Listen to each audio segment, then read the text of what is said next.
পিঠ ও লেজের উপরিভাগটা কালচে, তার উপরে সাদা সাদা ছোট বড় চিট চুপ, মাথার তালু লাল, মুখমণ্ডল হলদেটে, পায়ের পাতা আঙ্গুল ও চোখা ঠোঁটটি ধূসরাভ, ঘাড়ে কালো টান। সুন্দর এই পাখিটির নাম কাঠঠোকরা। কাঠঠোকরাদের কণ্ঠ নেই, তাই এই পাখি গান করতে পারে না। তারা ঠোঁটের মাধ্যমেই সবকিছু করে, তাই এই পাখিদের স্বাভাবিক জীবনযাপনের জন্য কাঠ ঠোকরানোর বেশ দরকার পড়ে। আমরা ধরে নেই পাখি মাত্রই মিষ্টি মধুর কণ্ঠস্বর থাকবে, কিন্তু দুর্ভাগ্যবশত কাঠঠোকরাদের কণ্ঠ নেই।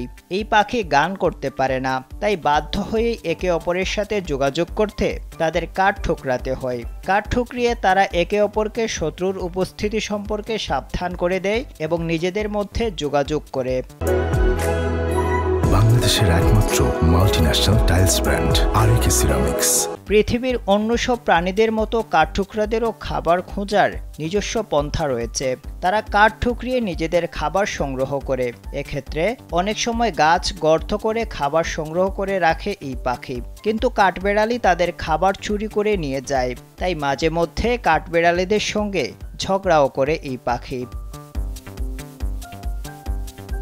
অধিকাংশ পাখি নিজেদের বাসা তৈরির জন্য খড়কুটা, ঘাস, লতাপাতা সংগ্রহ করে, কিন্তু কাঠঠোকরারা এর ব্যতিক্রম।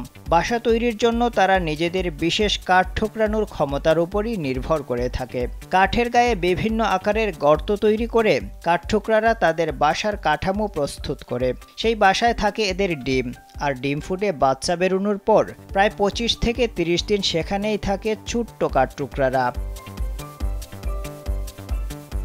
মজার তথ্য হলো, যদি কোনো কাঠঠোকরা গাছের ওপর অনেক বেশি ছোট ছোট গর্ত তৈরি করে, তবে ধরে নিতে হবে কাঠঠোকরার দল ওই এলাকায় খাবারের সন্ধানে নেমেছে। আর যদি একটি গাছে একটি বড় গর্ত খুঁড়ে থাকে, তবে বুঝতে হবে তারা বাসা বানাতে চাইছে। একটি কাঠঠোকরা দিনে গড়ে প্রায় 10,000 বার কাঠে ঠোকর দিতে পারে। তাদের ঠোঁটে আছে বিশেষ ধরনের কম্পশোধনকারী গ্রন্থি, যা কোনো প্রকার আলোড়ন ছাড়াই তাদের অনবরত কাঠ ঠুকরে যেতে সাহায্য করে। কাঠঠোকরারা কাঠ ঠুকরে নিজেদের এলাকারও জানান দেয়। তারা উচ্চ শব্দে কাঠ ঠুকরে আশেপাশের পাখিদের জানিয়ে দেয় যে এই এলাকায় তাদের কর্তৃত্ব আছে। পৃথিবীতে 180টিরও বেশি প্রজাতির কাঠঠোকরা আছে, তবে অস্ট্রেলিয়া এবং নিউজিল্যান্ড সহ আরও 1-2টি দেশে সুন্দর এই পাখিটির দেখা মেলে না। পোকামাকড় ছাড়াও এরা ফলমূল এবং বাদাম খায়, কিন্তু অন্য পাখিদের মতো গান গাইতে পারে না। আফজাল হোসেন, কালবেলা।